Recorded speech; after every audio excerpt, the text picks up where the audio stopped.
ធ្វើឆាខ្វៃរដងគឺខ្ញុំដាក់មេនំប៉័ងញ៉ាំទៅអត់សូវឆ្ងាញ់ទេដូចលក្ខណៈនំប៉័ងចៀនអីចឹងណាតែលើកនេះវិញបានរូបមន្តថ្មីអត់ព្រើម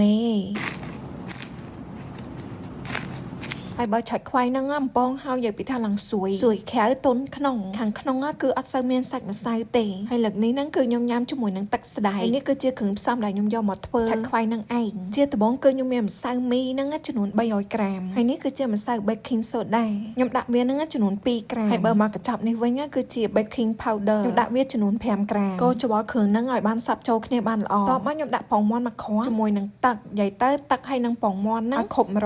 180ក្រាមអំបិល3ក្រាមស្ករស5ក្រាមគ្រឿងផ្សំនេះយើងច្របល់ឲ្យសព្វដែរតបមកចាក់លើម្សៅយើងចាក់ម្ដងបន្តិចហើយយើងច្របល់វាចឹងខ្ញុំយកចង្កឹះហ្នឹងច្របល់វាឲ្យសព្វបន្ទាប់មកផេងឆាចំនួន20ក្រាមផេងឆាហ្នឹងគឺជាផេងដែលឆ្អិនណាយកឲ្យចំទៅផេងដែលយើងក្តៅហើយទុកឲ្យវាត្រជាក់ហ្នឹងយើងចាក់វាមកហើយកន្លែងនេះគឺសំខាន់មែនតើឆាខ្វៃហ្នឹងគឺគេអត់ច្របាច់ម្សៅទេគេប្រើក្តាប់ដៃហ្នឹងសកត់វាអត់វាសព្វអីគឺយើងអាចបត់វាទៅមកចំហៀងទៀតហើយយើងសកត់ចឹងធ្វើអញ្ចឹងសកត់រហូតដល់ប្រហែលជា5នាទីពេលហ្នឹងឃើញម្សៅយើងហ្នឹងវារៀងអាឡូងឃើញវារៀងអាឡូងបន្តិចអីយើងអាចផ្អាប់វាចោលរយៈពេល20នាទីក្រោយមកហ្នឹងខ្ញុំក៏បានយកវាចេញមកហើយមុនដែលយកចេញមកហ្នឹងគឺខ្ញុំយកប្រេងឆាហ្នឹងយកមកលាបលើកម្រាលយើងបន្តិចទៅដើម្បីកុំឲ្យវាជាប់ហើយពេលយើងយកមកហ្នឹងក៏យើងអត់ច្បាច់ម្សៅដែរគឺយើងសកត់ចឹងរហូតសកត់វាឲ្យយូរហើយកុំសូវបត់វាពេកវាតែ3-4ដងទៅបានហើយយើងសកត់រហូតឃើញម្សៅយើងមើលទៅវាអាឡូងស្អាតហើយយើងសកត់វាហ្នឹងឲ្យវារៀងវែងបែបនេះបន្ទាប់មកយើងមូរវាពេលមូរហ្នឹងមូរឲ្យរៀងណែនបន្ទាប់មកយើងយកអាថង់ផ្លាស្ទិកហ្នឹងមកហុំវាឲ្យជិតហ្មងវាឲ្យណែនបើមិនចឹងទេម្សៅយើងត្រូវខ្យល់ហ្នឹងធ្វើឲ្យម្សៅយើងហ្នឹងវាឡើងខ្មៅហ្មងបន្ទាប់មកខ្ញុំយកវាហ្នឹងដាក់ចូលក្នុងទូទឹកកករយៈពេល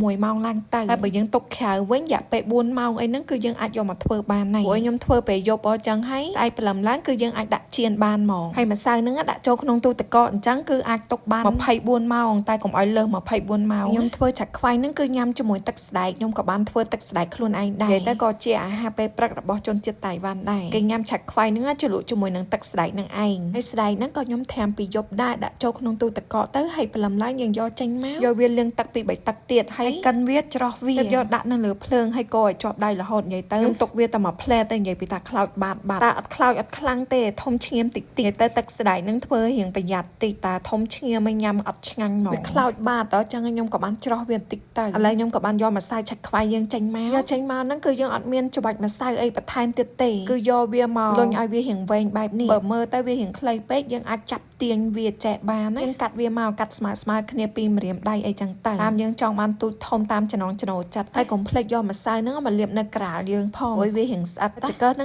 មកជ្រលក់ទឹកបន្ទាប់មកលាបចំក្តាលវាយកមកចំហៀងទៀតហ្នឹងយកមកផ្អឹបឲ្យវាជាប់គ្នាមកយកចង្កឹះហ្នឹងមកសកត់វាមកតង់ទៀតតែកុំសកត់ខ្លាំងពេកចាក់ប្រេងនៅផ្ទះយើងឲ្យរៀងច្រើនតិចមកខ្ញុំបងម្សៅតិចចូលមើលថាប្រេងយើងហ្នឹងវាក្តៅនៅទុកប្រហែល3វិនាទីហ្នឹងវាអណ្ដែតមកខ្លួនឯងមកម្សៅយើងឡើងបែបនេះបានន័យថាវាជោគជ័យហើយយើងយកដុំម្សៅហ្នឹងមកទាញវាគឺចាប់រៀងថ្នមអត់មានសកត់វាខ្លាំងទេនិយាយទៅទាញវាថាបែបនេះឲ្យវារៀងវែងតិចទៅគឺយើងបោះចូលខ្ទះតែអានំទី1នេះខ្ញុំប្រើភ្លើងអត់ត្រូវតែវាចិត្តខ្លោចតែខាងក្នុងវិញអត់ទាន់ឆ្អិនទេយើងប្រើភ្លើងមធ្យមប្រើភ្លើងខ្សោយពេកវាធ្វើឲ្យឆាខ្វៃយើងវាបៀមខ្លាំងតែបើប្រើភ្លើងខ្លាំងពេកខាងក្រៅខ្លោចខាងក្នុងឆៅនេះពងចាប់ពីអាទី2នេះទៅគឺល្អហើយនិយាយទៅឆាខ្វៃហ្នឹងខ្ញុំធ្លាប់ធ្វើប្រាជ័យម្ដងអារបៀបអត់ដាក់មេនំប៉័ងហ្នឹងធ្វើអត់ត្រូវនិយាយពីថាមកបំពងហឹងហ្មងហើយវាអត់ឡើងទេឥឡូវខ្ញុំដឹងមកពីអីគេអត់លុញម្សៅទេយកក្តាប់ដៃហ្នឹងយកទៅសកត់វានេះម្សៅ300ក្រាមហ្នឹងគឺខ្ញុំបំពងបានដល់ប៉ុណ្នេះឯងនំយើងនិយាយពីខាងក្រៅហ្នឹងឡើងស្រួយខាងក្នុងគឺទន់ទេខាងក្នុងសាច់អត់ណែនដូចនំប៉័ងទេគឺលក្ខណៈរៀងប្រហោងបែបនេះញ៉ាំទៅខុសគ្នាឆ្ងាយពីខ្ញុំធ្វើលើកមុនឥឡូវមកមើលទឹកស្ដែកខ្ញុំវិញខ្ញុំបន្ថែមស្ករតិចដើម្បីឲ្យមានរសជាតិតែ油条耶ខ្ញុំយកមកដាក់លើតុហ្នឹងឲ្យពួកគាត់ញ៉ាំគាត់ដួសទឹកស្ដែកមួយចានមកបន្ទាប់មកយកឆាខ្វៃហ្នឹងយកមកជ្រលក់ព្រោះសារខ្ញុំគាត់ថាឆ្ងាញ់ស្តៀងនឹងគេលក់នៅក្រៅហីអត់តន់ដូចគេ100%ទេដោយសារខ្វៃរបស់គេលក់ហ្នឹងគឺវារៀងស្រួយជាងរបស់ខ្ញុំស្រួយដែរប៉ុន្តែស្រួយអត់តន់ដល់ថ្នាក់របស់គេអានេះខ្ញុំគិតថាមកពីការបំពងរបស់ខ្ញុំហើយនឹងសាច់ឆាខ្វៃរបស់ខ្ញុំនេះវារៀងក្រាស់បើធ្វើរៀងស្ដើងជាងហ្នឹងហើយយើងគ្រប់គ្រងភ្លើងបានល្អជាងហ្នឹងប្រហែលជាអាចនឹងស្រួយខ្លាំងនិយាយតែអាចឆាខ្វៃហ្នឹងជ្រលក់ជាមួយនឹងទឹកស្ដែកហ្នឹងគឺត្រូវគ្នាហ្មងទឹកស្ដែកហ្នឹងខ្ញុំអត់ដាក់ផ្អែមណាដាក់ឡែមទេហ ហើយញ៉ាំតននៅក្តៅៗចឹងគឺឆ្ងាញ់ខ្លាំងមែនតែនទឹកស្ដាយក៏ក្តៅឆាច់ខ្វៃយើងក៏នៅក្តៅនៅនេះមិនងាយទេទិញបានឆាច់ខ្វៃក្តៅញ៉ាំមកភាគច្រើនគេបំពងហើយវាត្រជាក់អស់ហើយនេះមកមើលឆាច់ខ្វៃដែលខ្ញុំបំពងអាលើកទី1ដាក់អាសាចក្រានដបងហ្នឹងមានណាខាងក្រៅឡើងចង់ខ្មៅអស់ហើយខាងក្នុងនេះម្សៅវាអត់ទាន់ឆ្អិនទេហើយគាត់ថាអាគៀនហ្នឹងឆ្អិនហើយអញ្ចឹងហើយគាត់ញ៉ាំអាគៀនហ្នឹងខ្ញុំបំពងឆាច់ខ្វៃមួយថាសនេះនិយាយទៅមកគ្រួសារខ្ញុំនេះរៀងស្ទើរតែគាត់ថាអត់អីទេគាត់ហត់ទឹកស្ដាយ2-3ចានទៀតទៅឆ្អែតទេ